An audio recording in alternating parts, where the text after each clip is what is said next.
Alhamdulillahi Rabbil Alamin Waddin. Wassalatu wassalamu ala ashrafil anbiya'i wal mursalin wa khataman nabiyyin Sayyidina Muhammadin wa ala alihi wa ashabihi wa man ihtada bihadihi wa amila bisunnatihi ila yaumiddin, amma ba'd. Puji dan syukur hanya milik Allah Subhanahu wa ta'ala,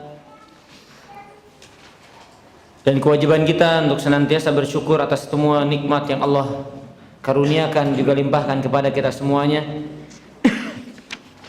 Baik itu berupa nikmat keimanan, nikmat terbesar yang Allah karuniakan kepada hamba-hamba yang Allah kehendaki. Begitu pula dengan kenikmatan-kenikmatan yang lainnya, nikmat sehat, nikmat kesempatan, dan nikmat-nikmat yang tidak bisa kita rinci satu persatu. Salawat dan salam semoga senantiasa terlimpah curahkan kepada Nabi kita Muhammad sallallahu alaihi wasallam. Jamaah rahimani wa rahimakumullah, Bapak-bapak, ikhwan, ibu-ibu dan juga para akhwat. Insyaallah di kesempatan pagi menjelang siang hari ini kita akan melanjutkan kajian tadabbur Al-Qur'an di dalam surat Al-Baqarah. Ya, alhamdulillah kita sudah selesai surat Al-Fatihah dan kita masuk langsung ke dalam surat Al-Baqarah. Al-Baqarah itu sendiri artinya adalah sapi betina. Ya, karena memang di dalam surat tersebut dijelaskan tentang kisah Bani Israel yang tentunya Allah uji dengan perintah, kemudian malapetaka yang mereka dapatkan karena banyak bertanya, yaitu sedikit tentang sebab kenapa surat tersebut dinamakan dengan surat Al-Baqarah. Kemudian surat ini juga dinamakan dengan surat As-Sinam. Nama lain dari surat Al-Baqarah adalah As-Sinam. Ya, As-Sinam yang artinya puncak. Ada hadis Nabi SAW yang menyebutkan lafaz tersebut, yaitu Ra'sul Amri Al-Islam. Pokok dalam segala urusan itu Islam. Jadi kita kalau mau berbicara tentang akhirat, jelas kembali kepada syariat Islam. Kita mau berbicara tentang perkara dunia, kembalikan kepada Islam. Karena pokok dalam segala urusan, kata Rasulullah SAW, adalah Islam. Wadhir wa amuduhu as-salah, dan tiang-tiangnya adalah salat, tiang agama salat. Wadhirwatu sinamihi al-jihad. Nah, lihat, sinam, dan puncak tertingginya adalah jihad fisabilillah. Nah, maka surat ini dinamakan dengan As-Sinam yang artinya adalah sesuatu yang paling tinggi secara kedudukan.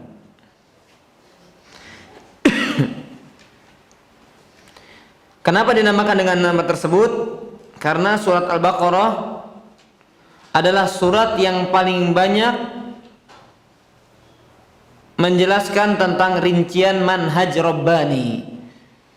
Surat yang berbicara tentang metode bagaimana kita beragama di hadapan Allah Subhanahu wa ta'ala.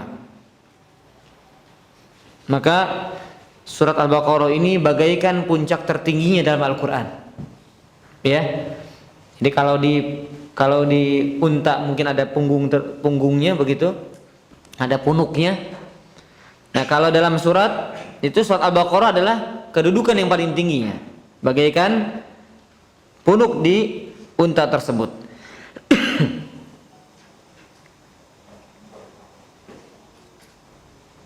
Kemudian nama lain dari surat Al-Baqarah adalah Al-Fustat. Al-Fustat pakai to, ya.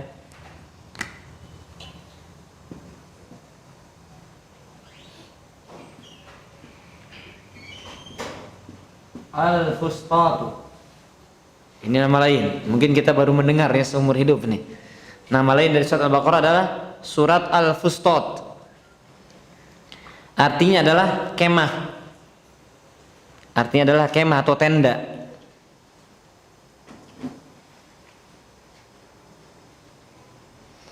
Kenapa dinamakan dengan nama tersebut? Alasannya adalah karena surat Al-Baqarah ini seperti tenda bagi pemimpin peperangan. Ya, di mana di tenda tersebut orang-orang pasukan berperang itu dia musyawarah, ya semua bentuk-bentuk ya strategi dan lain sebagainya diajarkan di dalam kemah tersebut. Maka perintah-perintah juga ajaran-ajaran dalam Islam banyak disebutkan dalam surat Al-Baqarah. Maka dia seperti kemah bagi si qaid, si pemimpin perang itu. Nah, ini surat Al-Baqarah. Isinya adalah pelajaran-pelajaran berharga baik berupa perintah atau pelajaran-pelajaran dalam Islam. Atau sebab lain karena dia seperti pusat center untuk syariat Islam. Itu Al-Baqarah. Ya, di sana tentang riba ada dan segala macam bentuknya ada. Tentang diharamkannya sihir dan lain sebagainya di dalam surat Al-Baqarah. Makanya seringkali saya menganjurkan kepada para penghafal Quran yaitu menghafalkan itu pertama memang untuk pemula juz 30. Nah, kalau bisa selanjutnya langsung beralih ke surat Al-Baqarah. Ya, ke surat Al-Baqarah. Karena memang kalau pertama surat Al-Baqarah panjang langsung futur biasanya, Pak. Ya, ada ayat yang satu halaman begitu ya. Halaman sebelum terakhir itu kan surat Al-Baqarah, ayat tentang hutang itu kan satu halaman, paling panjang sendiri. Baik, kita lanjutkan. Surat Al-Baqarah ini termasuk surat Madaniyah. Surat Al-Baqarah termasuk dalam kategori surat Madaniyah. Apa itu surat Madaniyah? Yang turun di Madinah. Yang turun apa? Yang turun setelah hijrah. Ya, tadi ibu-ibu sudah pada pede ya. Ternyata salah. Surat Madaniyah adalah surat atau ayat yang turun setelah hijrah Nabi SAW dari Mekah menuju Madinah. Itu Madaniyah. Nah, kalau sebaliknya Makkiyah berarti sebelum hijrah. Jadi pernah kita sampaikan ya kemarin di Masjid At-Taufik dan lain sebagainya, sering kita sampaikan Makkiyah Madaniyah itu tidak ada kaitan dengan tempat. Ya, Al-Quran turun misalnya di kota Madinah, kota Makkah, tidak. Melainkan Al-Quran itu berbicara para ulama kapan turunnya, bukan di mana turunnya. Ya, maka diberikan istilah Madaniyah, Makkiyah itu berkaitan dengan waktu, bukan berkaitan dengan tempat. Itu pendapat yang kuat.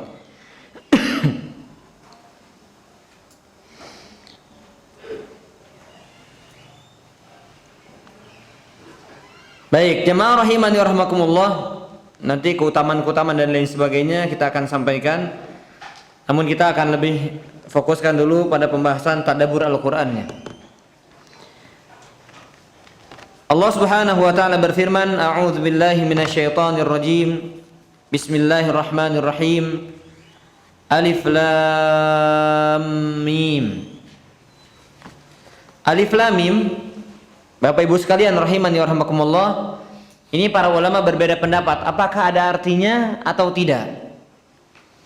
Sebagian ulama tafsir mengatakan Alif Lam Mim atau ayat-ayat yang serupa dengannya yang disebut dengan, ada yang tahu apa namanya? Huruf muqatta'ah.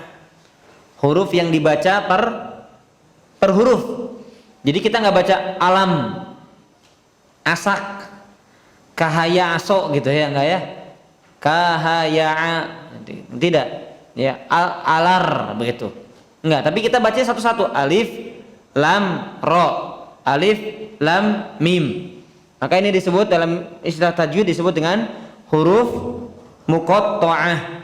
Huruf-huruf yang terputus-putus dibacanya. Ini alif lam mim. Nah, para ulama berbeda pendapat. Ada yang mengatakan alif lam mim ini adalah ayat yang memang ada artinya atau tidak? Ada artinya enggak? Hah? Ya, artinya ada. Jangan bilang enggak ada, Pak ya. Artinya ada, hanya dirahasiakan Allah. Tidak mungkin Allah menurunkan sebuah ayat kecuali pasti ada maknanya, gitu. Ya, karena sebagian ada yang mengatakan, oh enggak ada artinya, bukan enggak ada artinya. Enggak tahu artinya kecuali Allah. Jadi mimma tsarahullah, termasuk ayat yang memang Allah rahasiakan artinya. Di antara hikmahnya kenapa? Agar kita orang beriman pokoknya yakin setiap ayat yang diturunkan pasti ada maknanya, walaupun sebagian ayat yang tahu maknanya hanya Allah Subhanahu wa taala. Itu sebagian pendapat ulama.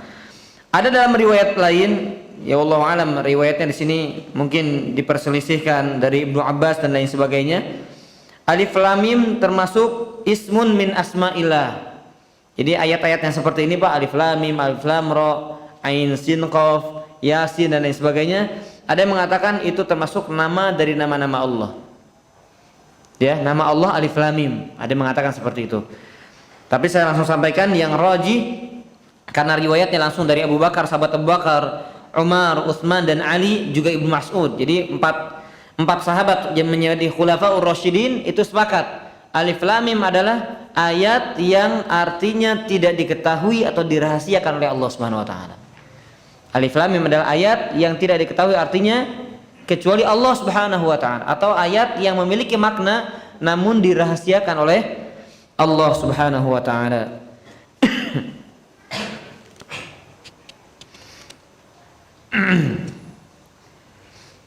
Kemudian jamaah rahimani rahimakumullah, kita masuk ayat yang kedua. Allah Subhanahu wa taala berfirman, "Dzalikal kitabu la raiba fihi hudan lil muttaqin." Di sana ada titik 3 ya. Disebut dengan apa? Waqaf. Ada yang sudah pernah belajar? Waqaf apa? Ilmu tajwidnya sudah sampai mana nih? Anda tahu? Waqaf apa namanya? Nggak tahu ya. Bukan berhenti sejenak. Kalau berhenti sejenak saktah namanya. Yang ada sinnya itu. Ya. Waqaf apa namanya? Mu'anaqah. Ya, waqaf mu'anaqah. Ada 2 titiknya. Artinya apa? Berhenti di salah satunya, tidak boleh berhenti di keduanya. Kalaupun dilangsungkan langsung semuanya, dzalikal kitabul la raiba fihi hudal lil muttaqin, itu pun kurang baik. Yang terbaik adalah ketika ada tanda seperti ini adalah dibaca boleh berhenti di salah satunya. Contohnya, dzalikal kitabul la raib, boleh di situ. Fihi hudal lil muttaqin. Atau yang kedua, dzalikal kitabul la raiba fihi, di situ. Dan rata-rata yang mana? Yang pertama, yang kedua? Yang kedua biasa yang umum ya, padahal dua-duanya boleh. Itu namanya waqaf mu'anaqah. Ya, untuk apa tanda-tanda waqaf tersebut? Di antara hikmahnya atau di antara fungsinya waqaf itu untuk menjaga makna. Ya, biar makna Al-Qur'annya lebih sempurna ketika ada tanda waqaf tersebut, biar kita nggak berhenti sembarangan. Ya, sembarangan berhenti akhirnya merusak makna yang terkandung di dalam Al-Qur'an.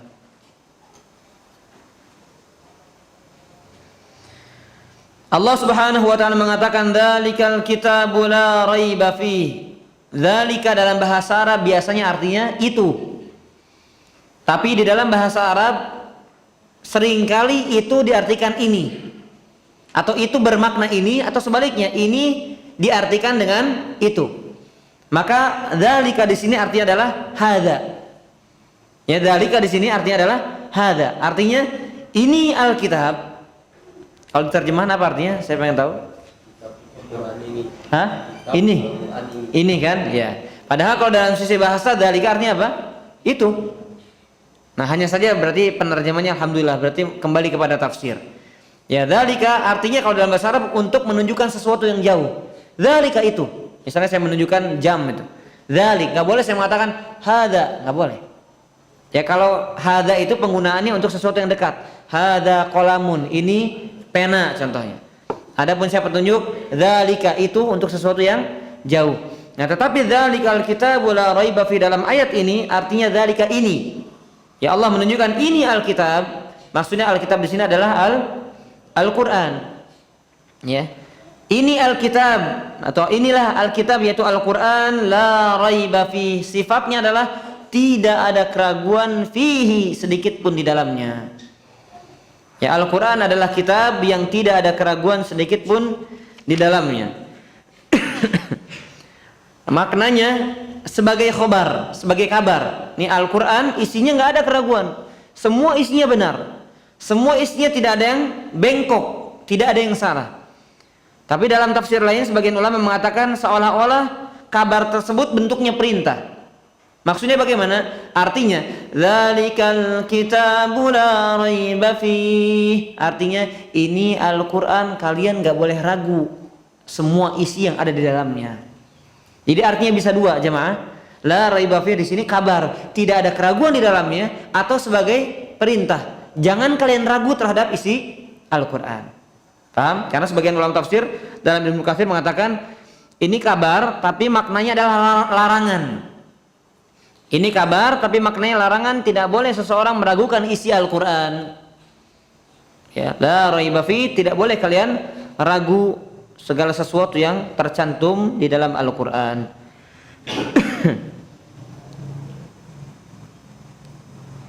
Raib ya artinya ragu. Ada hadis Nabi SAW yang mengatakan da'ma yaribuka ila ma la yaribuka, tinggalkan yang ragu kepada sesuatu yang tidak ragu. Nah, sedangkan Al-Quran jangan ditinggalkan. Kenapa? Karena sifatnya la raiba fi. Jangan tinggalkan Al-Quran. Kenapa? Sifatnya tidak ada keraguan. Gak bisa kita beralih kepada kitab yang lainnya. Kita gak bisa beralih kepada pedoman yang lainnya. Kenapa? Karena Al-Quran Allah langsung sifati. Bahkan ini di surat yang kedua, langsung di awal-awal surat Allah mengatakan Al-Quran tidak ada keraguan di dalamnya. Maka kita nggak bisa beralih dari Al-Quran sebagai pedoman hidup kita. Nah, kalau kaidah tadi ya da'ma yaribuka ila ma la yaribuka, contohnya misalnya kita lupa apakah wudunya sudah batal atau belum. Kita mau sholat misalnya, kalau mau wudu lagi silahkan, tapi kalau tidak misalnya kita yakin belum batal, maka sudah tinggalkan yang ragu. Yang ragu adalah yang belum batal. Yang ragu yang batal itu, maka kita yakinnya yang belum batal, maka boleh sholat. Sekalipun ternyata kita sudah batal, insya Allah sah. Ya kenapa? Karena kita bangun di atas yang yakin, bukan di atas yang ragu. Seperti itu, ya. Kemudian Allah Subhanahu wa taala mengatakan fihi hudal lil muttaqin. Di dalamnya, yaitu di dalam Alkitab ini hudal lil muttaqin, petunjuk bagi orang-orang yang bertakwa, petunjuk bagi orang-orang yang bertakwa. Nah, jadi selain daripada sifat tadi pertama, Al-Quran itu tidak ada keraguan. Sifat yang kedua, Al-Quran itu sebagai petunjuk.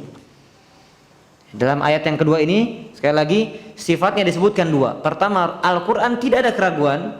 Yang kedua, Al-Quran sebagai petunjuk. Fungsinya, manfaatnya adalah sebagai petunjuk, pedoman bagi orang-orang yang bertakwa. Pertanyaannya, Ustadz, kalau begitu bukan petunjuk bagi orang-orang selain orang-orang bertakwa dong? Karena Allah di sini mengatakan petunjuk bagi yang bertakwa. Berarti bukan petunjuk kepada yang lainnya. Ya, sebagaimana Allah Subhanahu wa taala, kata Al-Imam Ibnu Katsir rahimahullahu taala, bahwasanya Al-Quran ini Allah khususkan bisa diambil manfaatnya hanya orang bertakwa.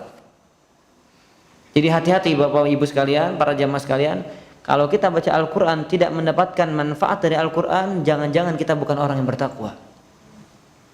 Jangan-jangan kita bukan orang yang bertakwa. Kenapa? Karena Allah katakan di sini ini sebagai petunjuk bagi orang bertakwa. Maka Allah khususkan petunjuk dalam Al-Quran itu hanya untuk orang bertakwa. Orang yang bisa mengambil manfaat dari Al-Quran adalah orang-orang yang baik saja. Silakan dibuka di dalam ayat lain sebagai penjelasan dari hal ini yang saya sampaikan.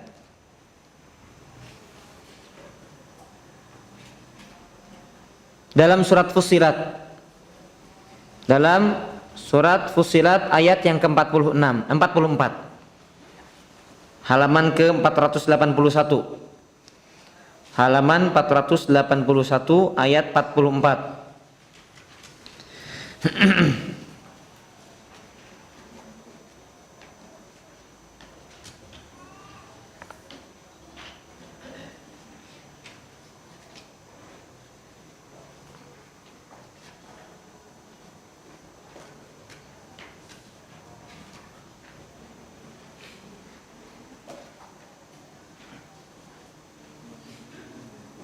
Ya. Lihat ayatnya Bapak Ibu sekalian. Apa kata Allah? Walau ja'alnahu Qur'anan a'jamiyyan laqalu laula fussilat ayatuh. Dan sekiranya Al-Qur'an kami jadikan sebagai bacaan dalam bahasa selain bahasa Arab. Jadi Al-Qur'an dengan sengaja Allah turunkan dengan bahasa Arab. Niscaya mereka akan mengatakan, kenapa tidak dijelaskan ayat-ayatnya? Pasti protes, misalnya bahasa Indonesia, kenapa tidak dijelaskan? Makanya dengan bahasa Arab. Kemudian Kata Allah Subhanahu wa taala a'jamiyyu wa arabi. Itu cara bacanya ya. Ada dalam ilmu tajwid. Jadi bacanya bukan aa tapi a'jamiyyu. A'jamiyyu. A yang kedua disamarkan. A'jamiyyu wa arabi. Ya. Kemudian kata Allah, qul huwa, nah ini sebagai dalil. Qul huwa lil ladzina amanu hudaw wa shifaa. Katakan wahai Muhammad bahwasanya dia yaitu Al-Qur'an untuk orang-orang beriman sebagai petunjuk dan penawar. Jadi hanya untuk orang-orang beriman, para jamaah. Di mana bisa dijadikan sebagai pedoman, sebagai petunjuk dan juga sebagai penawar, penyembuh ya bagi berbagai macam penyakit. Kemudian kata Allah, walladzina la yu'minuna fi adanihim waqrun wa huwa 'alaihim 'ama. Nah, ini sebagai dalil.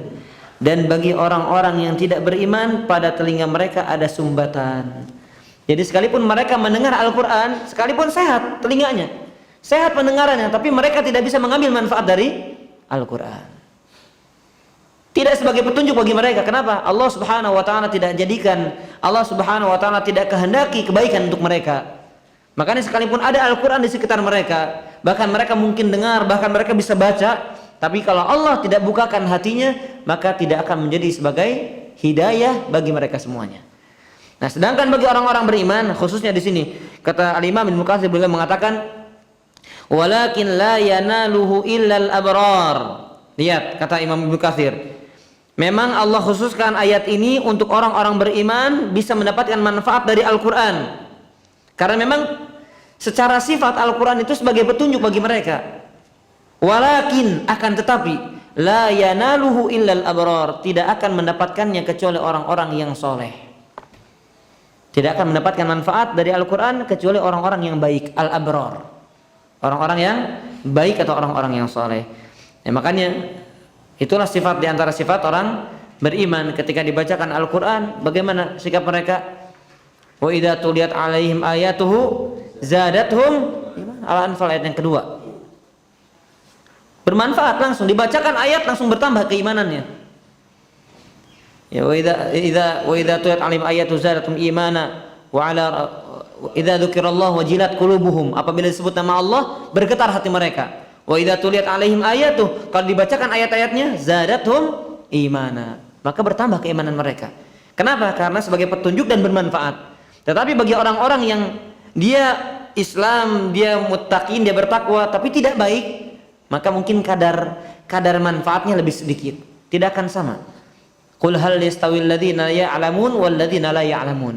Katakanlah wahai Muhammad, apakah sama orang-orang yang punya ilmu dengan orang yang tidak punya ilmu?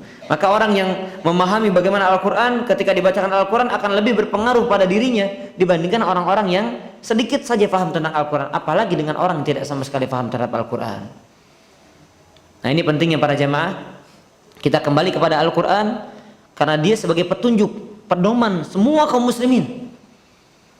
Nah, orang-orang yang bisa mendapatkan manfaat dari Al-Qur'an adalah orang-orang yang dia memang ingin menyibukkan diri dengan Al-Qur'an, tidak ya membatasi diri dan lain sebagainya. Jadi Allah katakan hudal lil muttaqin, sebagai petunjuk bagi orang-orang yang bertakwa. Maka semakin takwa, semakin baik keimanan kita, semakin hebat kualitas takwa kita, semakin akan banyak manfaat yang akan kita dapatkan dari Al-Qur'an. Itu sifat dari Al-Qur'an bagi orang-orang yang bertakwa. Kemudian di sini Al-Imam Ibnu Katsir, saya gunakan beberapa kitab ya, di antaranya Al-Imam Ibnu Katsir, Tafsir Ibnu Katsir. Beliau menyinggung tentang, karena Allah mengatakan hudal lil muttaqin, siapa yang dimaksud orang-orang yang bertakwa. Ya. Siapa orang-orang yang bertakwa sesungguhnya itu? Ini kan tema kita. Ya, orang-orang yang bertakwa atau takwa yang sesungguhnya. Siapa mereka? Sebelum kita sebutkan nanti dalam ayat-ayat Al-Qur'an, kita kembali kepada perkataan para ulama, baik dari kalangan sahabat, tabi'in dan yang lain sebagainya.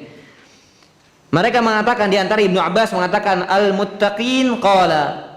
Ketika Ibnu Abbas ditanya siapa mereka orang-orang bertakwa yang Allah maksudkan dalam ayat ini, humul mu'minun alladzina yattaquna syirka wa ya'maluna bi ta'ati. Kata Ibnu Abbas, orang bertakwa itu adalah orang yang meninggalkan segala bentuk kesyirikan dan mengamalkan segala bentuk ketaatan. Itu takwa. Orang yang meninggalkan kesyirikan dan mengerjakan segala bentuk ketaatan kepada Allah Subhanahu wa taala.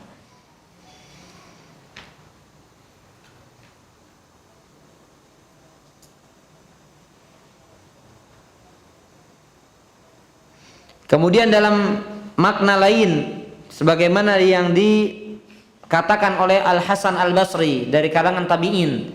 Kalau tadi kan Ibnu Abbas dari kalangan sahabat, kita pindah ke generasi berikutnya itu tabi'in. Ketika ditanya Al Hasan Al Basri, Al Imam Al Hasan Al Basri ditanya tentang firman Allah dalam surat Al-Baqarah ayat kedua ini, hudal lil muttaqin, siapa mereka orang bertakwa? Maka beliau mengatakan, ittaqu ma haramallahu alaihim wa addu maftarada alaihim. Orang yang bertakwa adalah orang yang meninggalkan segala sesuatu yang diharamkan Allah dan mengerjakan segala sesuatu yang diperintahkan. Nah, ini yang sering kita dengar ya. Takwa adalah menjalankan perintah dan meninggalkan larangan. Dan itu yang dikatakan oleh Al Hasan Al Basri. Saya tidak sebutkan semuanya ya. Dua makna dari muttaqin. Orang yang bertakwa, kata Al-Imam Al-Kalbi, beliau mengatakan orang yang bertakwa adalah alladzina yajtanibuna kaba'iral itsm. Orang yang bertakwa adalah orang-orang yang meninggalkan dosa-dosa besar. Itu orang bertakwa. Jadi cukuplah seorang dikatakan bertakwa ketika dia sekalipun jatuh dalam dosa, tapi dia meninggalkan dan menjauhkan dirinya dari dosa-dosa besar, khususnya.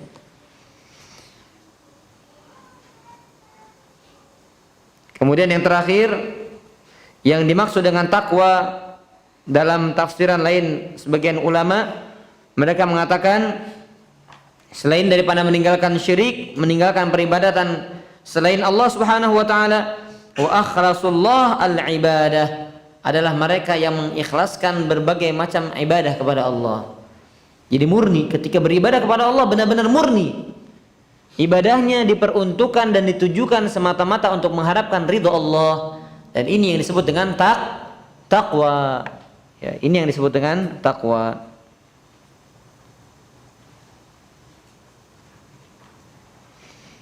Intinya secara bahasa takwa itu dari kata tawakki, yang artinya adalah apa? Takwa. Secara bahasa apa? Secara bahasa saja. Takwa apa? Menahan diri, takwa itu. Atau membentengi diri. Takwa itu menahan diri atau membentengi diri. Takwa.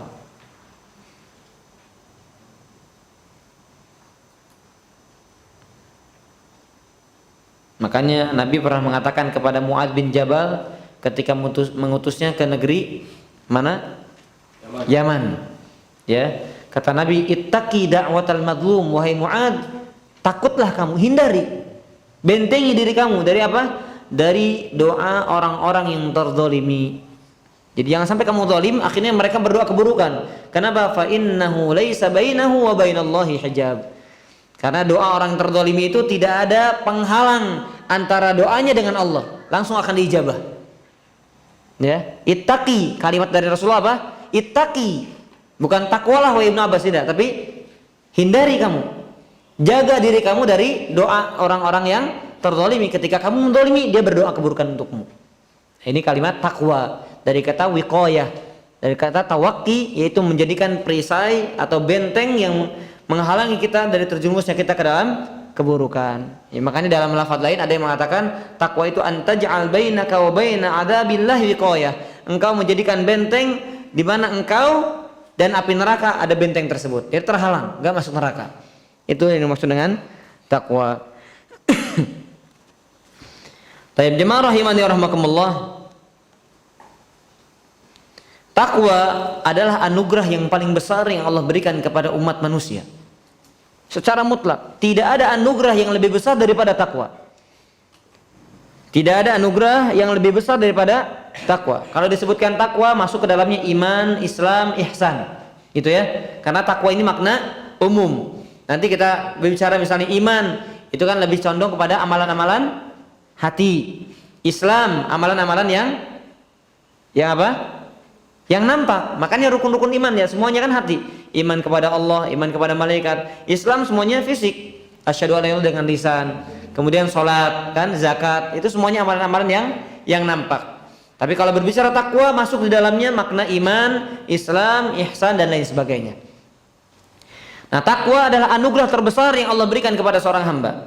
Sebagaimana hadis yang diriwayatkan Imam Ibnu Majah dari sahabat Abi Umamah radhiyallahu anhu qala Rasulullah sallallahu alaihi wasallam, Rasul sallallahu alaihi wasallam berkata, perhatikan kalimatnya dari Rasul, mastafadal mar'u ba'da taqwallah. Tidaklah seorang mendapatkan faidah, mendapatkan manfaat dari atau setelah takwanya kepada Allah khairan min zaujatin salihah. Jadi tidak ada anugerah yang lebih bermanfaat setelah takwa kepada Allah kecuali mendapatkan istri yang salehah. Ya, kecuali mendapatkan istri yang salehah. In nadhara ilaiha sarratu, kalau dia suaminya melihat dia, maka istrinya membuat bahagia. Wa in amaraha ata'athu, kalau dia memerintahkan istrinya maka istrinya selalu taat. Wa in aqsama 'alaiha abarratu wa in ghaba 'anha nasahatu fi nafsi wa mali, kalau tidak ada suaminya maka dia menjaga kesuciannya dan juga menjaga hartanya. Nah, ini kita bukan berbicara tentang istri solehah, bukan ya, sedang berbicara tentang takwa. Ini kalimatnya, tidak ada hal yang paling bermanfaat dan hal yang paling mendatangkan manfaat untuk diri seorang setelah takwa kepada Allah daripada istri yang solehah. Jadi istri yang solehah adalah anugerah karunia yang besar dari Allah, tapi tidak bisa mengalahkan takwanya kepada Allah Subhanahu wa taala. Ya, karena Nabi mengatakan ba'da taqwallah, berarti taqwallah adalah hal yang pertama, yang paling utama. Anugerah yang paling mahal yang Allah berikan kepada manusia, kepada hamba-hambanya. Ya, ini ayat yang kedua, alif lam mim dzalikal kitabu la raiba fihi hudal lil muttaqin. Ya, inilah Alkitab, yaitu Al-Qur'an, tidak ada keraguan di dalamnya dan dia sebagai petunjuk bagi orang-orang yang bertakwa, sebagai petunjuk bagi orang-orang yang bertakwa. Kemudian barulah Allah mengatakan tentang sifat orang-orang bertakwa. Ikhwan dan akhwat, Bapak Ibu sekalian, teman-teman sekalian rahimani wa rahimakumullah. Al-Baqarah di awal-awalnya berbicara tentang orang bertakwa, orang kafir dan orang munafik. Ya, diingat baik-baik. Al-Baqarah di awal-awal surat ini Allah berbicara merinci tentang sebagian sifat orang bertakwa, orang-orang bertakwa. Kemudian setelahnya orang-orang kafir dan setelahnya adalah orang-orang yang rancu antara dia beriman atau kafir. Siapa mereka? Munafik. Karena secara zahir dia adalah iman, orang Islam, tapi secara batin dia kafir, dan ini disebut dengan munafik, ya. Nah, pertanyaannya, mungkin antum pernah dengar, pernah ikut kajiannya. Mana yang paling banyak Allah Subhanahu wa taala jelaskan tentang orang bertakwa, orang kafir atau orang munafik? Hah? Orang munafik. Ibu-ibu, para akhwat, yang mana yang paling banyak dibicarakan di dalam awal surat Al-Baqarah ini? Tentang orang bertakwa, orang kafir atau orang munafik? Hah? Kenapa, Bu? Takwa, kafir atau nifak? Yang paling banyak adalah tentang orang-orang munafik. Nanti kita akan ketahui. Ya. Surat Al-Baqarah berbicara tentang orang-orang bertakwa hanya pada beberapa ayat saja, yaitu ayat yang ketiga sampai ayat yang kelima. Berarti berapa ayat itu? 3 ayat saja. 3, 4, 5 sudah. Kemudian setelahnya berbicara tentang orang kafir hanya pada ayat 6 dan 7 saja. 2 ayat saja. Sedangkan berbicara tentang orang-orang munafik adalah dari ayat yang ke-8 sampai ayat yang ke-20. Berapa ayat berarti? 14. Berapa? Berapa ayat? 11, 12, 13 ayat, ya. 13 ayat. Ini berbicara tentang orang-orang munafik. Yang nanti kita akan jelaskan, rincikan di pertemuan-pertemuan yang akan datang insyaallah. Sekarang kita berbicara terlebih dahulu sifat orang-orang yang bertakwa yang Allah sebutkan di dalam ayat yang ketiga sampai ayat yang kelima. Allah Subhanahu wa taala berfirman, "Alladzina yu'minuna bil ghaib wa yuqimuna as-salata wa mimma razaqnahum yunfiqun." Kata Allah Subhanahu wa taala, orang yang bertakwa, tadi kan sebagai petunjuk bagi orang-orang bertakwa. Langsung Allah jelaskan di ayat yang berikutnya. Siapa orang yang bertakwa? Alladzina yu'minuna bil ghaib. Mereka adalah orang-orang yang mengimani kepada hal yang ghaib. Saya terjemahkan dulu. Wa yuqimunas shalah, dan menegakkan salat. Wa mimma razaqnahum yunfiqun, dan menginfakkan dari apa yang kami anugerahkan kepada mereka. Baik, pertama saya akan bahas karena dibahas juga oleh para ulama. Setelah berbicara tentang takwa, Allah mengatakan alladzina yu'minun. Orang-orang yang beriman atau mengimani. Apa makna dari iman? Nah, ini penting kita bahas. Jangan sampai kita beriman tapi hakikatnya tidak sebagaimana iman yang Allah inginkan. Iman yang Allah kehendaki atas kita. Apa arti dari iman?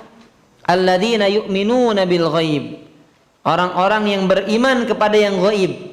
Nah, bagaimana caranya kita mengimani kepada yang ghaib? Bagaimana kita menegakkan salat? Bagaimana kita berinfak dari apa yang Allah karuniakan kepada kita? Nah, paling pertama Allah berbicara tentang mereka adalah orang-orang yang mengimani kepada sesuatu yang ghaib. Apa itu iman? Iman adalah, ya saya langsung sampaikan saja. Iman adalah al-iqrar, menetapkan. Iman adalah penetapan atau menetapkan. Kata Syekh Utsaimin, al-iqrar alladhi yastalzimul inqiyad wa ta'ah. Penetapan yang mengharuskan atau mewajibkan dirinya untuk tunduk dan taat kepada Allah. Itu arti dari iman. Itu arti dari iman. Menetapkan yang mewajibkan ketundukan dan ketaatan kepada Allah. Nah, biasanya ulama kalau bikin definisi dirinci, ditafsirkan. Karena ada orang, kata para ulama begini, karena ada orang yang menetapkan, yang mengakui, yang membenarkan secara bahasa, yang mengimani, tapi dia tidak tunduk. Maka apakah dikatakan orang itu beriman atau tidak? Tidak. Ya, maka orang beriman itu ketika dia menetapkan sesuatu, mengimani sesuatu, maka membuat dirinya tunduk dengan apa yang dia akui. Ya, contohnya saja. Saya sering berikan contoh seperti kisahnya pamannya Nabi Muhammad SAW, Abu Thalib. Kalau secara bahasa dia beriman atau tidak? Secara bahasa dia menetapkan nggak kenabian atau kerasulan Muhammad? Menetapkan. Ponakannya sebagai nabi dia menetapkan. Dia mengakui. Tapi pengakuan dan penetapannya tidak membuat dia tunduk dengan syariat Nabi Muhammad SAW, maka dia tidak tergolong orang yang beriman. Bisa difahami? Maka iman adalah al-iqrar alladhi yastalzimul al-inqiyad wa ta'ah. Penetapan yang mengharuskan, orang yang menetapkannya harus tunduk dan taat. Nah, antum iman kepada Allah, hari akhir, kiamat, kitab. Nah, semua yang antum imani tersebut bukan sekedar antum mengakui rukun Islam ada sekian, rukun iman ada sekian. Bukan sekedar itu. Tapi bagaimana antum tunduk, memahami kemudian tunduk dari poin-poin tersebut. Itu yang dikatakan, dan kita akan tergolong orang-orang beriman. Ya, tidak cukup dengan ucapan. Nah, makanya baru para ulama mengatakan al-iman qaul, apalagi ucapan, perbuatan dan pengakuan dalam hati. Diucapkan dengan lisan, diyakini dengan hati, dan diamalkan dengan anggota badan. Begitu. Karena nggak sekedar ya saya beriman. Kalau sekedar saya beriman kemudian dikatakan dia termasuk kategori orang beriman, orang munafik berarti orang beriman. Orang munafik mengatakan amanna, kami beriman. Kemudian kalau sekedar keyakinan dalam hati tapi tidak diamalkan, itu Abu Thalib. Dalam hatinya dia mengakui ini nabi, ini ponakan saya, ini nabi. tapi dia tidak tunduk dengan anggota badannya, dia tidak bersyahadat, mengucapkan kalimat syahadat, maka dia tidak beriman. Ya, maka sampai 3 ini terkumpul, maka dia termasuk orang yang beriman. Diyakini dengan hati, diucapkan dengan lisan, dan dilakukan dengan anggota badan. Tapi tadi intinya adalah keimanan adalah ketundukan. Keimanan adalah ketundukan. Sebagaimana firman Allah Subhanahu wa taala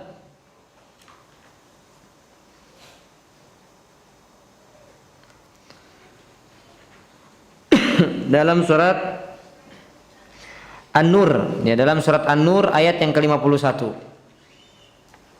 Dalam surat An-Nur ayat yang ke-51, Allah mengatakan innama kana qaulal mu'minin, hanya saja ucapan orang-orang beriman, idza du'u ila Allah wa rasulih, apabila diseru kepada Allah dan Rasulnya, diseru untuk syariat-syariat yang disampaikan Allah dan dibawa oleh Nabi SAW, liyahkuma bainahum, untuk menghukumi di sekitar mereka.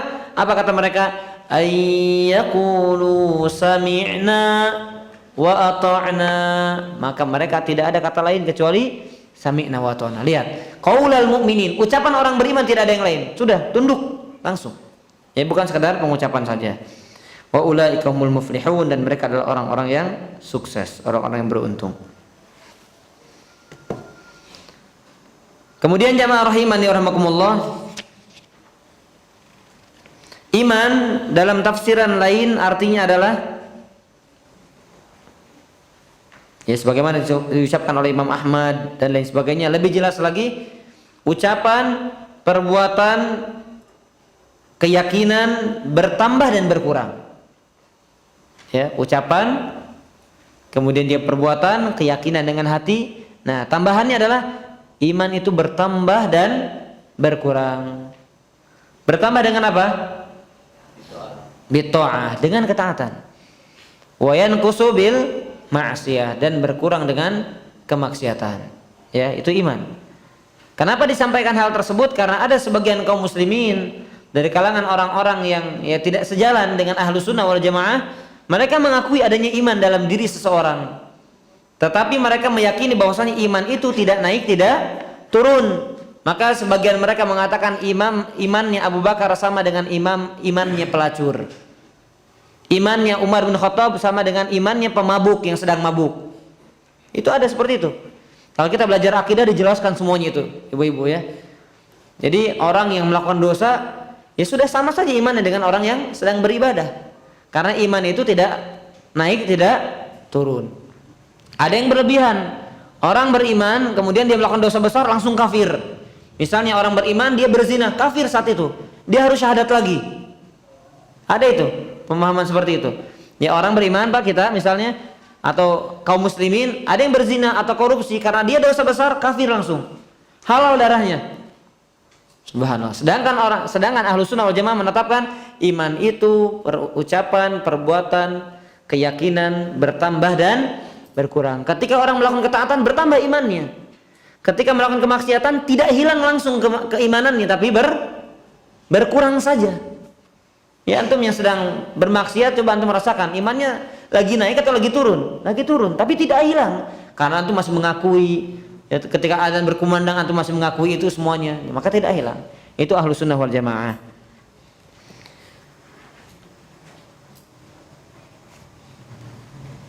Baik, kemudian yang berikutnya jamaah rahimanirakumullah, masih berkaitan dengan iman. Iman artinya adalah rasa takut.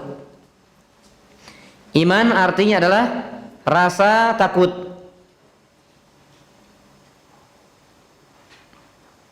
Dan ini arti mendasar dari keimanan. Semakin beriman, semakin tumbuh rasa takutnya kepada Allah Subhanahu wa taala. Ya, semakin beriman, semakin berilmu, maka semakin besar rasa takutnya kepada Allah. Makanya Al-Imam Ibnu Katsir mengatakan wal khasyah, dan rasa takut itu khulasatul iman wal amal wal ilm. Rasa takut itu adalah inti dari keimanan dan ilmu. Jadi orang kalau punya ilmu, orang kalau punya iman, maka dia harus punya rasa takut. Nah, kapan rasa takut itu semakin besar keimanannya. maka semakin besar pula rasa takutnya kepada Allah Subhanahu wa taala. Sebagaimana yang Allah firmankan dalam surat Al-Mulk ayat yang ke-12. Ya. Al-Mulk ayat yang ke-12. Coba dibuka biar kita fahami dengan ayat yang ketiga ini dalam surat Al-Baqarah. Tadi kan Allah mengatakan dalam surat Al-Baqarah bagaimana bunyinya? Walladzina yu'minuna bil ghaib. Walladzina yu'minuna bil ghaib. Sedangkan dalam surat Al-Mulk ayat yang ke-12 apa kata Allah? Innal ladzina yakhshawna rabbahum bil ghaib. Nah, kalimatnya bukan yu'minun tapi apa? Yakhshawun. Sudah dapat semuanya? Biar paham nih semuanya. Yu'minun yakhshawun kata para ulama. Kenapa? Karena satu ayat dengan ayat yang lain saling menafsirkan. Allah mengatakan dalam surat Al-Baqarah dengan kalimat alladzina yu'minuna bil ghaib. Nah, dalam ayat lain Allah mengungkapkan dengan kalimat lain yang artinya sama. Apa itu? Innal ladzina yakhshawna rabbahum bil ghaib. Sesungguhnya orang-orang yang takut kepada Tuhannya yang tidak terlihat oleh mereka dalam keadaan ghaib, tetap takut walaupun enggak lihat. Karena dia meyakini ada keimanan dalam hatinya, sekalipun matanya tidak bisa melihat Allah, tapi dia yakin Allah yang melihat dia. Nah, itu buah hasil rangkuman inti dari apa? Iman. Al-khasyah khulasatul iman kata Al-Imam Ibnu Katsir. Khasyah rasa takut adalah kesimpulan inti pembahasan dari keimanan dan ilmu. Faham? Maknanya sama enggak? Tadi Al-Baqarah alladzina yu'minuna bil ghaib. Orang-orang yang beriman kepada yang ghaib. Sedangkan ini innal ladzina yakhshawna rabbahum bil ghaib juga sama. Ya, jadi iman adalah rasa takut, ya, bukan sekadar menetapkan dan lain sebagainya, melainkan menumbuhkan rasa takutnya kepada Allah Subhanahu wa taala.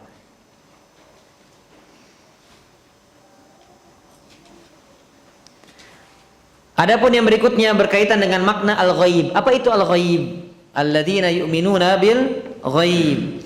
Orang-orang yang beriman kepada hal yang ghaib. Hal yang ghaib kalau secara bahasa Arab, secara bahasa hal ghaib adalah hal yang tidak terlihat dan tidak hadir di hadapannya. Pokoknya semuanya ghaib. Makanya teman-teman yang enggak lagi hadir kajian, mereka adalah makhluk gaib. Iya. Iya benar. Iya enggak? Secara bahasa. Kenapa? Karena enggak ada di sini. Enggak terlihat sama kita. Nah, kalau ada berarti berubah, tidak makhluk gaib lagi. Ya. Ini jangan disamakan ibu-ibu, jangan berarti dianggap setan sama ustaz. Enggak. Yang gaib itu bukan, kita ini sering otak kita yang terkontaminasi dengan film-film, ya, film-film hantu yang gaib, alam gaib begitu ya. Padahal Allah pun termasuk hal yang gaib. Allah zat yang gaib nggak kelihatan. Malaikat gaib, Jibril, malaikat maut semuanya gaib itu. Ya bukan gaib itu jin langsung begitu kan? Kalau otak kita kan begitu, jin, setan, iblis itu gaib. Padahal hal-hal gaib itu sangat banyak. Ya, makanya Al-Imam Ibnu Katsir mengatakan di sini al-ghaib, yang dimaksud dengan ghaib adalah semua rukun iman itu ghaib. Semua rukun iman kepada Allah, hari akhir, iman kepada Allah, malaikatnya, kitab-kitabnya, rasul-rasulnya, itu ghaib. Karena rasul kalau sekarang enggak kelihatan. Ya, maka sekalipun mereka tidak ada, sudah meninggal, tapi kita imani. Kenapa? Ada Al-Qur'an yang menjelaskan itu semuanya.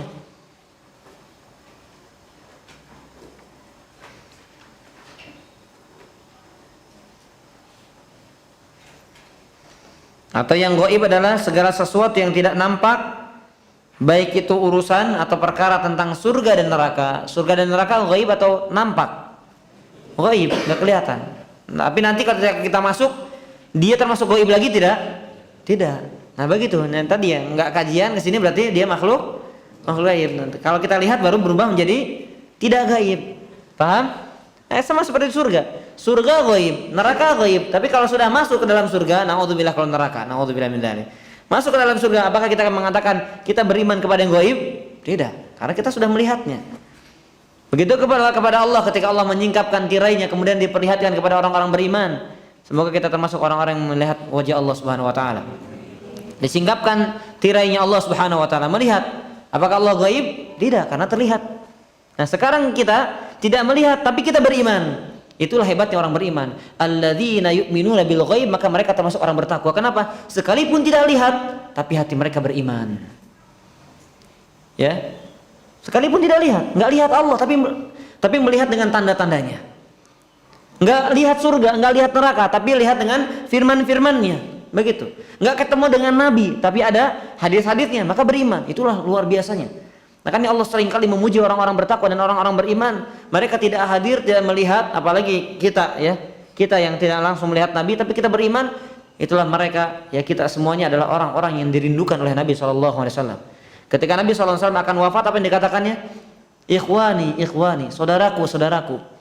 Alasna ikhwanakum ya Rasulullah, kata para sahabat, bukankah kami ini adalah saudara-saudara engkau wahai Nabi?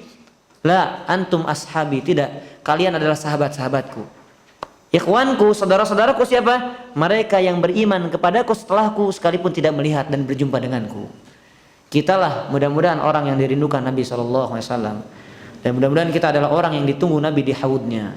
Kemudian merasakan minum haud. Barang siapa yang minum, lam yadma abadan, kata Nabi. Orang yang minum di haud tidak akan pernah merasa haus selama-lamanya. Itu sebelum masuk surga, Pak. Itu sebelum masuk surga. Kita tidak merasakan haus setelah panasnya matahari yang didekatkan 1 mil saja dari kepala seseorang. Setelah dihisab, setelah lain ada haud. Ditunggu sama Nabi. Ana faradtukum 'alal haud. Aku persiapkan kalian, aku tunggu kalian di haud.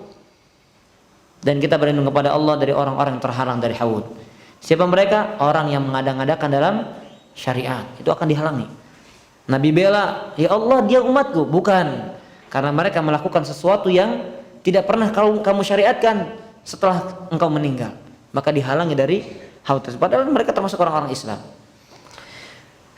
Baik, ya inilah maksud atau makna dari al-ghaib, ya, sesuatu yang tidak terlihat. Surga, neraka, Allah, hari akhir yang belum kita lihat secara langsung, itu semuanya adalah hal-hal yang gaib yang wajib diimani oleh setiap orang-orang yang bertakwa kepada Allah Subhanahu wa taala. Kalau memang mereka memiliki sifat yang Allah sebutkan, hudal lil muttaqin alladzina yu'minuna bil ghaib, itu sifat yang pertama.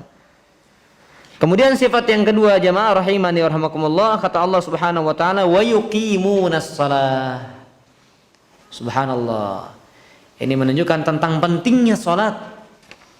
Menunjukkan tentang pentingnya salat. Setelah amalan hati yang Allah sebutkan, yaitu berupa keimanan terhadap yang gaib, hal pertama, amalan pertama yang Allah sebutkan yang berkaitan dengan amalan fisik yang nampak, hanya sholat di sini. Ini menunjukkan tentang pentingnya sholat, jemaah. Ya, maka jangan pernah sepelekan sholat. Yang pertama kali dihisab adalah sholat. Yang paling pertama ditanya sama Allah tentang sholatnya. Celaka sholatnya, celaka seluruh amalannya. Baik sholatnya, baik seluruh amalannya. Ya, perhatikan sholat kita. Ya, waktunya dan lain sebagainya. Maka wa yuqimuna shalah, dan orang-orang yang menegakkan salat di sini tidak dengan bahasa dan mengerjakan, tapi dengan iqamah. Dalam bahasa Arab iqamah itu menegakkan, ditegakkan semuanya. Nah, maka kata para ulama wa yuqimuna shalah, apa maksudnya? Orang-orang yang melaksanakan salat dengan semua kesempurnaannya, yang wajibnya, yang rukunnya, semua dikerjakan. Bahkan sunnah-sunnahnya pun diperhatikan. Jadi kalau bisa jemaah begini, ketika kita berbicara tentang masalah fikih memang dibedakan mana yang rukun, mana yang wajib, mana yang sunnah, dan mana yang syarat. Syarat itu biasanya secara umum sebelum sholat. Itu syarat. Contohnya apa? Suci dari hadas, berwudu, dan lain sebagainya. Tempatnya suci, pakaiannya suci, itu syarat. Adapun kewajiban, rukun, dan sunnah adalah yang dalam sholat. Nah, ketika kita berbicara masalah fikih memang para ulama memisahkan. Misalnya contohnya, boleh orang membaca Al-Fatihah saja, sah tanpa surat, sah tanpa iftitah. Boleh orang misalnya dalam rukuknya misalnya dia hanya membaca 1 kali saja, sah. Tapi orang-orang yang benar-benar menegakkan sholat, dia perhatikan semuanya. Yang wajib mau tidak mau bukan pilihan. Apalagi yang rukun, karena dia sebagai rukun sholat. Tapi yang sunnah pun dia perhatikan. Dan barang siapa yang memperhatikan sunnah, maka dia akan lebih perhatian terhadap yang rukun dan yang wajib. Paham, Pak? Ibu-ibu paham? Barang siapa yang memperhatikan hal-hal yang sunnah dalam sholat, hal yang sunnah saja yang boleh ditinggalkan, dan tidak dosa untuk tidak dikerjakannya, ya, Tidak dosa orang mengerjakan meninggalkan sunnah itu tidak dosa. Tapi yang sunnah saja dikerjakan, apalagi yang wajib dan yang rukun, ya. Makanya kata para ulama, yuqimunas shalah bi furudiha, dengan semua kewajiban-kewajibannya, ya, dari menyempurnakan ruku', menyempurnakan sujud, menyempurnakan bacaannya, khusyuknya dan lain sebagainya. Ya, sebagaimana dikatakan oleh Ibnu Abbas, Qatadah dan lain-lain. Ini sifat kedua dari orang beriman. Beriman kepada ghaib itu amalan hati. Kemudian yang berikutnya amalan yang berkaitan dengan apa? Anggota badan. Dan yang setelahnya amalan yang berkaitan dengan harta. Subhanallah, sempurna sekali Al-Baqarah ini. Wa mimma razaqnahum yunfiqun, dan menginfakkan dari apa yang sebagian dari apa yang kami karuniakan. Hukum berinfak wajib, rukun atau sunnah?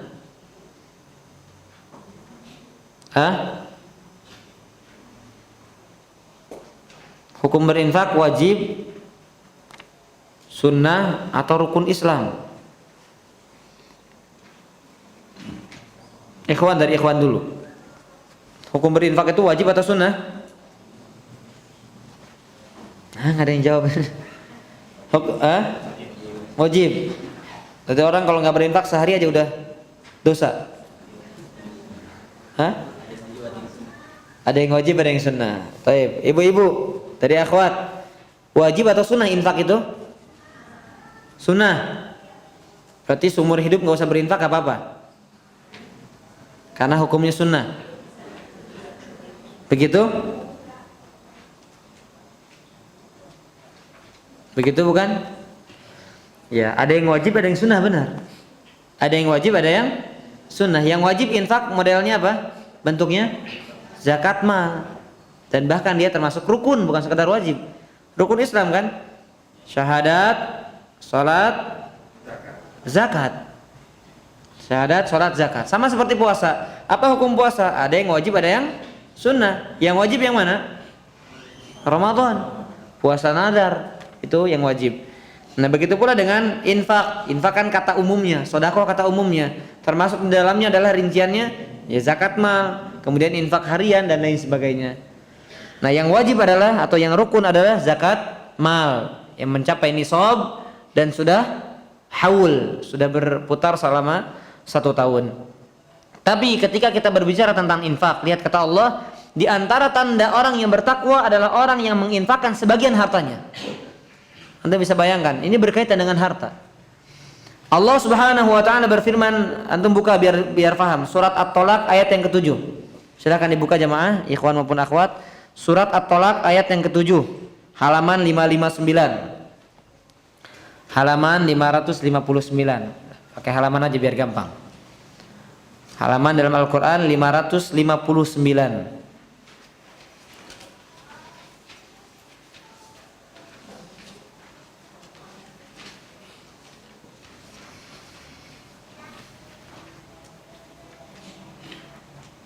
Saya mendapatkan faidah ini dari seorang ustadz, ya, teman saya, dan masya Allah, ya, benar apa yang Allah katakan ini.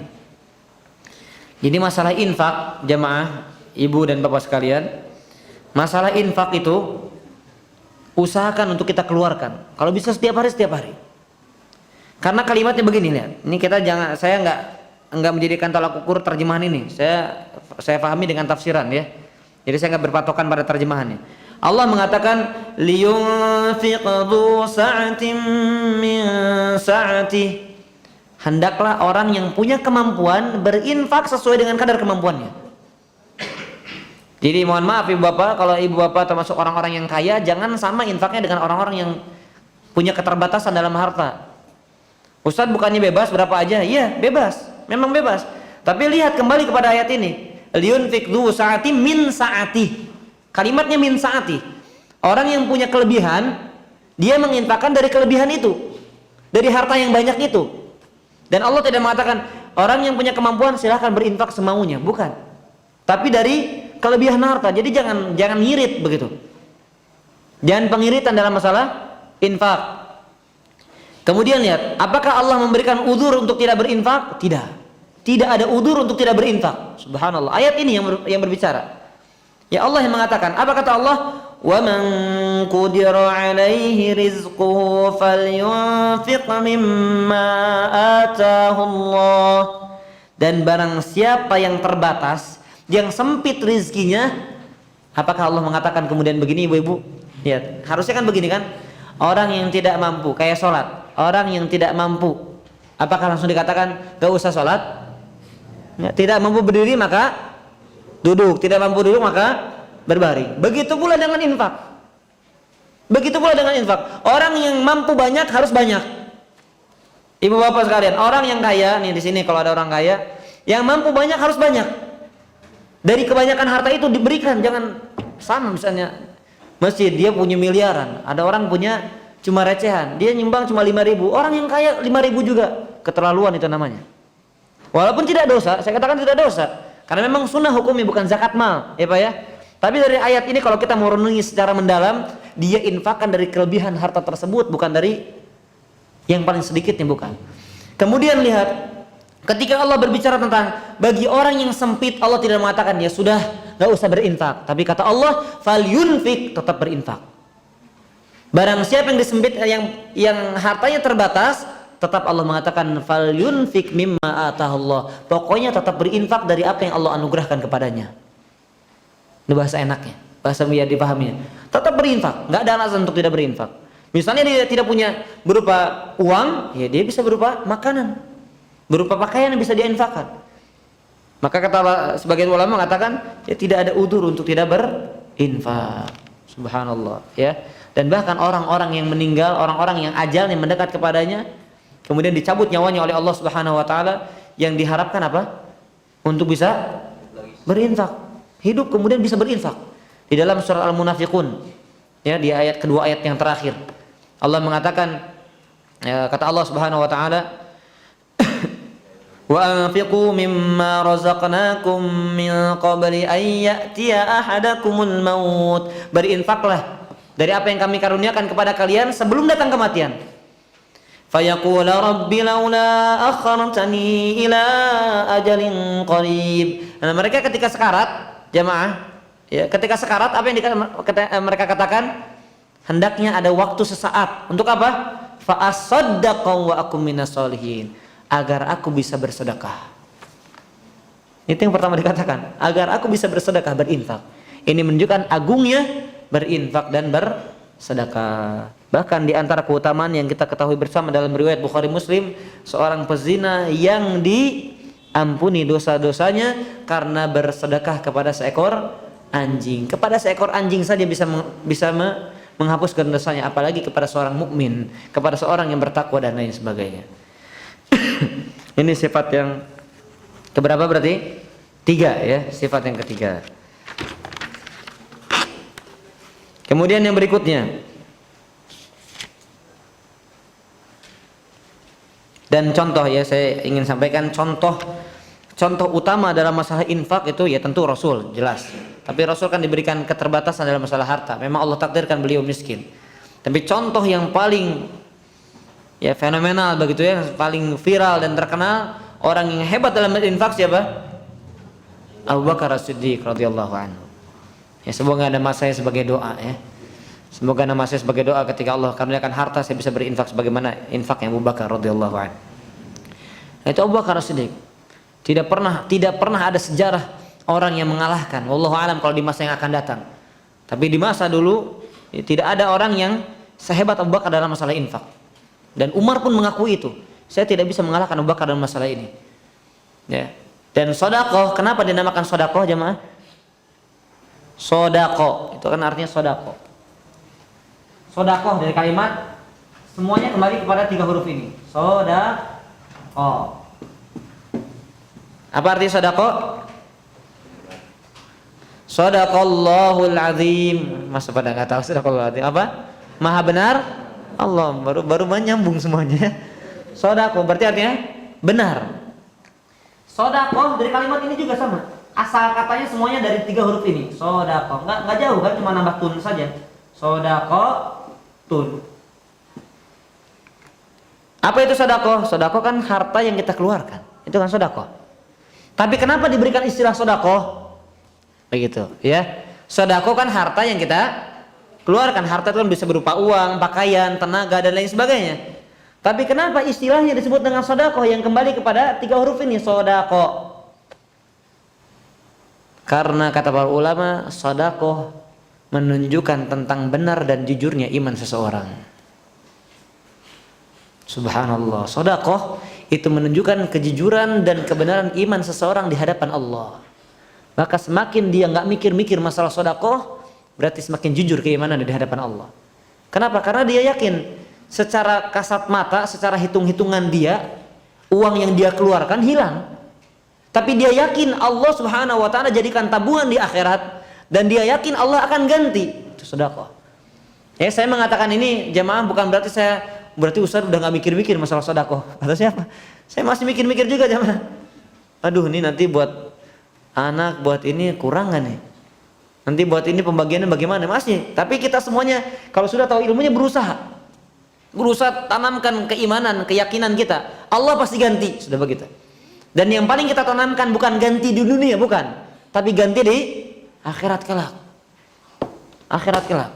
Ya, sampai 700 kan kata Allah begitu. Masalul ladzina yunfiquna amwalahum fisabilillah kamathali habbatin ambatat sab'a sanabil. Ya, menumbuhkan 7 butir, kemudian 7 butir ini menumbuhkan 700. Itu sedekah. Semakin berkembang. Nah, kita mengeluarkan itu semuanya kenapa? Atas dasar keimanan. Makanya diberikan istilah sedekah karena menunjukkan kejujuran sedekah. Abu Bakar As-Siddiq kan namanya kan? Abu Bakar As-Siddiq karena membenarkan Nabi ketika Isra Mi'raj kan? Orang lain nggak percaya, kata Abu Bakar apa? Pokoknya kalau Nabi ngomong benar dia. Padahal Abu Bakar belum ketemu Nabi. Yang lain sudah ketemu Nabi, sudah ribut, sudah viral gitu Nabi terbang ke langit bersama buruknya. Begitu sudah viral itu zaman dulu. Abu Bakar dikatakan, wahai Abu Bakar, wahai Abu Quhafah, gimana pendapatmu tentang temanmu itu tuh? Temanmu itu, ya orang kafir kan bahasanya begitu. Tuh temanmu itu tuh ngaku-ngaku tadi semalam ke langit. Ya bahasanya kan bahlul kata gitu ya. Kan bahlul, ada orang ngaku-ngaku bisa ke langit dalam semalam. Siapa yang mengatakan? Kata Abu Bakar, Muhammad yang mengatakannya. In kana Muhammad qad qala, kalau Muhammad yang telah mengatakannya, fa shadaqa, maka dia benar. Padahal Nabi belum sampai. Maksudnya belum Nabi yang mengatakan, Abu Bakar, tadi malam saya ke langit. Belum Nabi, baru ya orang kafir. Tapi mendengar kalau kata Nabi, pokoknya apapun yang katakan Nabi maka benar. Maka beliau diberikan gelar As-Siddiq yang selalu membenarkan apapun yang diucapkan Nabi. Yang mana pada ketika itu, di saat itu, di zaman itu semua orang mendustakan, hanya Abu Bakar yang membenarkannya. Kita Abu Bakar As-Siddiq. Makanya seringkali Abu Bakar itu dalam posisi salah tapi dibela sama Nabi. Dengan alasan apa? Dengan alasan ini, bukan tidak adil. Nabi bukan gak adil, tapi dengan alasan ketika dulu aku mengaku sebagai Nabi, yang menyatakan aku sebagai Nabi, aku adalah utusan Allah, kadzabtumuni, kalian mendustakanku, sedangkan Abu Bakar membenarkanku. Maka bagaimana aku tidak membela Abu Bakar? Itu kata siapa? Nabi Muhammad SAW. Bagaimana aku tidak membela Abu Bakar? Sedangkan di saat aku mengaku Nabi, ya aku menjadi Nabi, kalian mendustakan semuanya, kalian, Umar, semuanya mendustakan Nabi. Tetapi Abu Bakarlah satu-satunya orang yang membenarkanku. Nah, ini kalimat sedekah, ya. Maka begitu pula dengan infak, itu satu makna. Infak, sedekah, zakat itu satu makna. Ini diantara tanda kebenaran iman dan takwa seseorang di hadapan Allah Subhanahu wa taala. Dan ikhlaslah dalam berinfak, pasti Allah ganti. Ini sudah sering sekali terbukti. Ya, orang bersedekah nggak pernah buat miskin, jatuh miskin gara-gara sedekah, nggak pernah. Nggak ada sejarahnya. Kemudian yang berikutnya jamaah rahimani rahimakumullah, sifat terakhir dari tanda bertakwa atau takwa yang sesungguhnya adalah walladzina yu'minuna bima unzila ilaik wa ma unzila min qablik wa bil akhirati hum yuqinun. Kata Allah Subhanahu wa taala, dan orang-orang yang beriman, makna iman sudah kita sampaikan tadi, yu'minuna bima unzila ilaik, dengan apa yang diturunkan kepada engkau. Apa yang diturunkan kepada Nabi? Al-Quran. Berarti beriman kepada Al-Quran. Wa ma unzila min qablik, dan apa yang diturunkan kepada orang sebelum engkau. Siapa? Semua Nabi dan Rasul. Ya, Rasul-Rasul yang ada. Rasul-Rasul yang ada. Seperti apa? Taurat, Zabur, Injil, suhuf Ibrahim, suhuf Musa dan lain sebagainya. Nah, ini semuanya wajib kita imani. Tapi kitab yang kita imani adalah kitab yang masih murni. Adapun kitab-kitab sekarang Injil itu yang sudah ada nggak bisa kita percaya karena sudah dirubah oleh tangan-tangan manusia yang zalim. Nah, tapi kalau kita berbicara tentang Taurat Injil wajib kita imani karena di antara bentuk rukun iman adalah iman kepada kitab-kitab, bukan satu kitab saja. Iman kepada kitab-kitab yang pernah Allah turunkan, tapi kitab yang masih murni, ya, bukan kitab yang sudah dicampur adukan atau yang sudah dirubah. Wabil akhirati hum yuqinun, dan mereka yakin akan adanya akhirat, ya, mereka yakin akan adanya akhirat. Ya, semua kejadian-kejadian yang terjadi pada akhirat, adanya surga, adanya neraka, dibangkitkannya manusia, dikumpulkannya di padang mahsyar, dihisabnya, kemudian adanya naungan Allah, pada hari itu tidak ada naungan kecuali naungan Allah, semuanya diyakini. Nah, itulah sifat orang-orang yang beriman dan sifat orang-orang bertakwa, percaya dengan negeri akhirat. Berbeda dengan orang-orang kafir, ya, surat-surat Makkiyah kan begitu, berbicara tentang orang-orang yang kafir yang tidak beriman dengan negeri akhirat. Mereka mengatakan kami ini namutu wa nahya, kita kan mati, hidup, nanti juga mati. Kenapa? Wa ma yuhlikuna illa dahar. Tidaklah yang menghancurkan kami karena memang sudah waktunya sudah habis saja. Ya, karena sudah habis waktu, sudah hancur, bukan karena Allah yang mematikan kita. Bukan karena nanti ada surga neraka, tapi sudah habis. Ya, sebagaimana kami hidup, tiba-tiba ada, nanti tiba-tiba mati juga. Itu keyakinan orang kafir. Berbeda dengan keyakinan orang beriman. Kemudian Allah mengatakan terakhir di ayat yang kelima, bukan sifat di sini, tapi kabar bagi mereka yang beriman, bagi mereka yang bertakwa dan memiliki sifat-sifat yang Allah sebutkan. Ya, beriman kepada yang gaib, menegakkan salat, berinfak, kemudian beriman kepada yang diturunkan Allah kepada Muhammad, beriman kepada yang diturunkan kepada sebelum Nabi Muhammad SAW, kemudian yakin terhadap akhirat.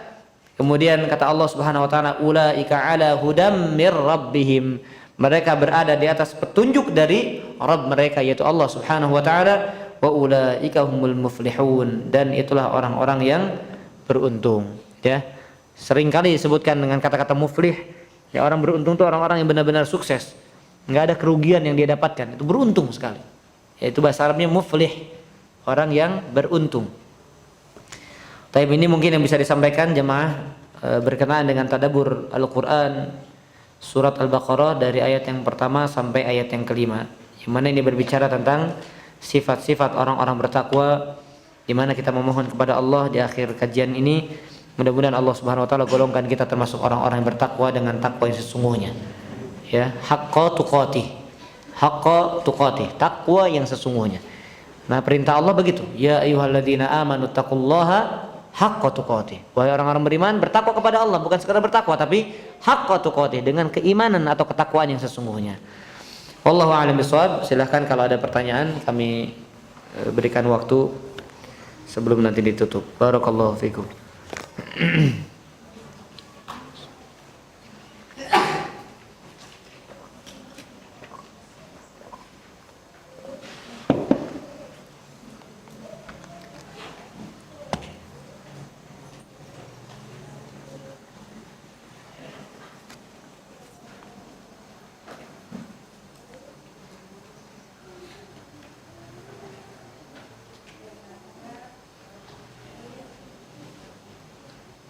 Ya, silakan ada pertanyaan secara langsung boleh ikhwan ataupun akhwat, silakan.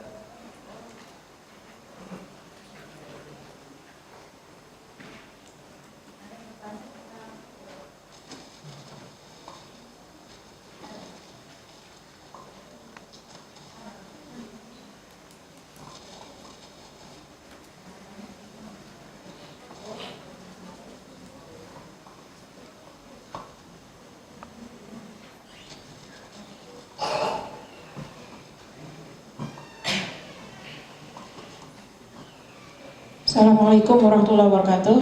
Waalaikumsalam warahmatullahi wabarakatuh.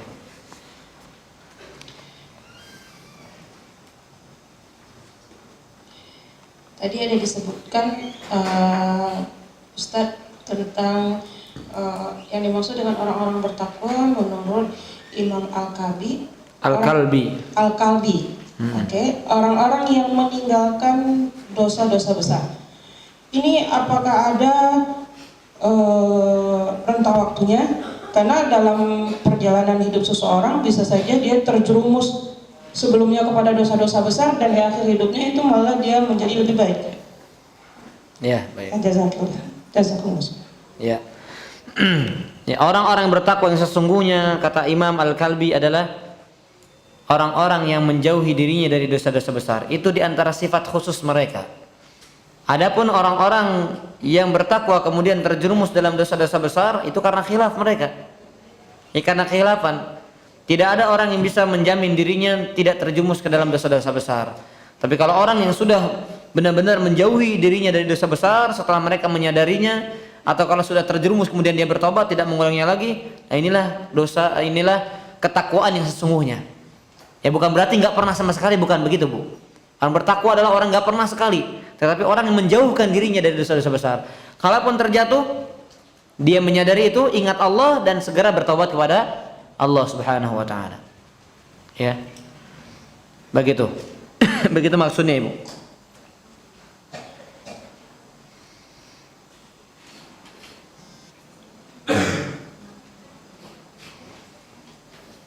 Ya.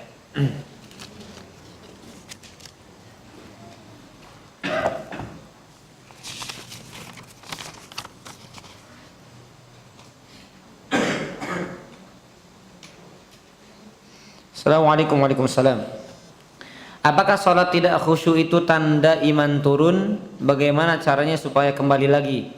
Padahal itu di luar kehendak.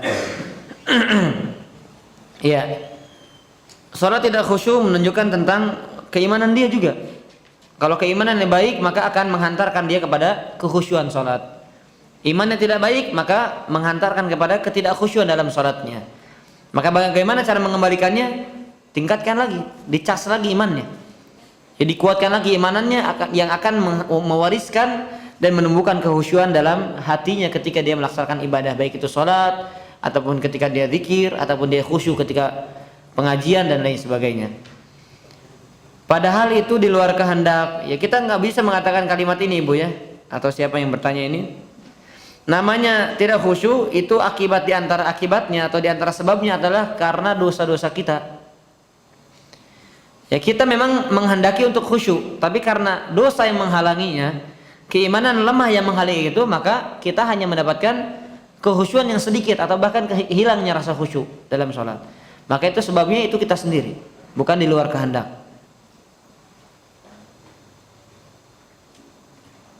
Bagaimana dengan dalil sholat duha itu sama dengan sedekah?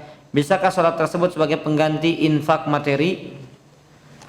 Ya, ini jadinya pelit nantinya. Udahlah, nggak usah infak sholat duha, semua orang bisa. Ya, memang begini, dalam setiap pagi ada sendi-sendi dalam anak Adam itu ada 300 sekian, itu harus dikeluarkan haknya untuk bersedekah, itu kata Rasul. Dan wayakfi, dan akan dicukupi dengan 2 rakaat duha. Hadis ini bukan dijadikan sebagai dalih, bukan dalil, ya. Hadis ini jangan dijadikan sebagai dalih kita tidak mengeluarkan infak dan mencukupkan diri dengan sholat duha. Kenapa? Karena prakteknya lihat para sahabat. Apakah Abu Bakar kemudian setelah menginfakkan akhirnya dia nggak butuh sholat duha? Kan saya sudah infak, sudah lebih luar biasa. Bukan untuk menggantikan ini, tapi saya berinfak ini. Tidak, melainkan kalaupun dia tidak punya uang, misalnya tidak ada sesuatu, bisa diganti dengan sholat duha. Tapi kalaupun dia punya, dia berinfak materi, dia pun sholat duha. Seperti itu. Jangan pilih-pilih, jangan mencukupkan diri dalam ibadah itu, ya. Sudah cukup saya sholat duha saja, nggak usah infak. Wallahu a'lam bishawab.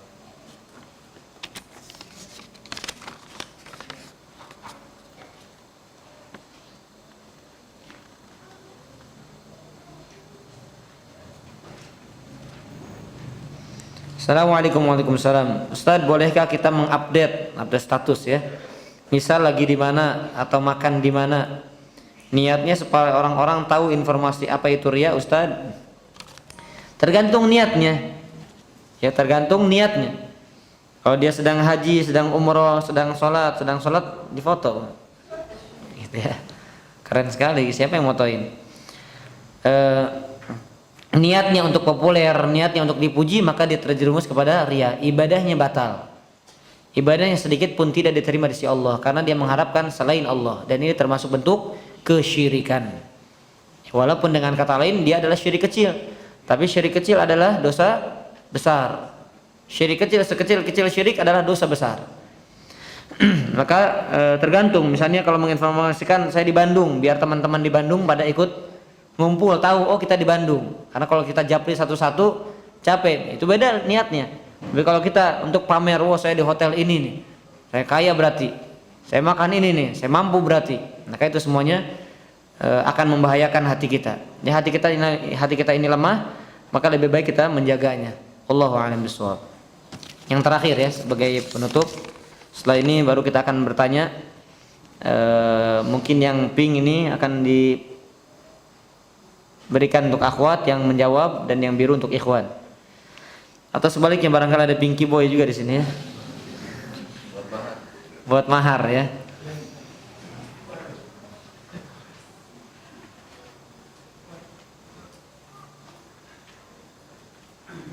Assalamualaikum warahmatullahi wabarakatuh. Saya pernah membaca sebuah artikel bahwa di hari akhirat banyak orang-orang yang ingin kembali ke dunia karena ingin bersedekah. Sebab betapa besarnya pahala sedekah sebagai naungan di hari akhirat nanti. Apakah benar tentang hadis tersebut? Jangan berbicara hadis. Tadi saya sudah sampaikan ayatnya ada.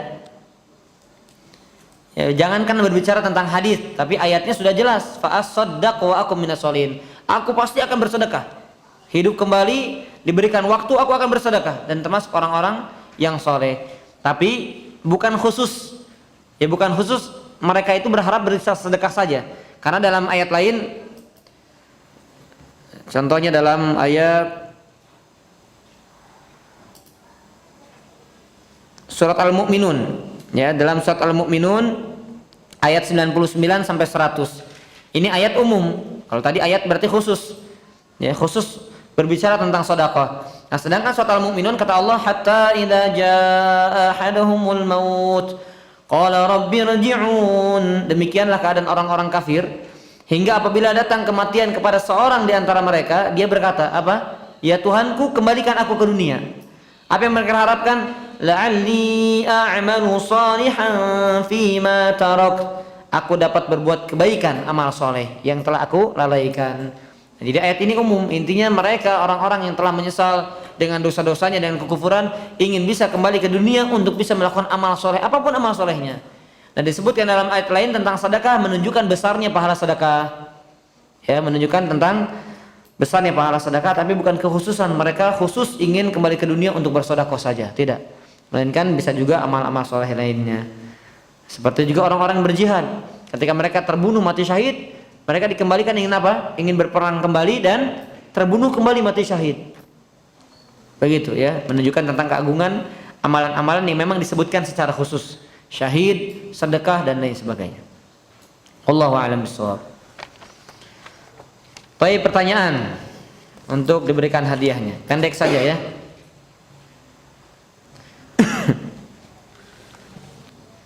Kalau bisa yang belum pernah menjawab. Kalau bisa yang belum pernah menjawab. Untuk ikhwan dulu.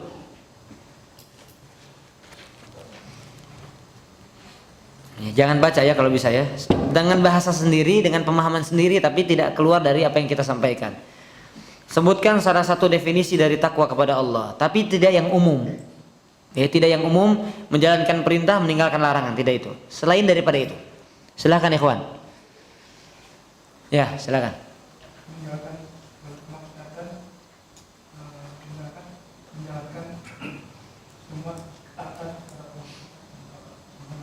Meninggalkan ketaatan. Menjalankan ketaatan. Ya, meninggalkan dosa dan menjalankan ketaatan. Itu yang terakhir saya sebutkan tadi ya.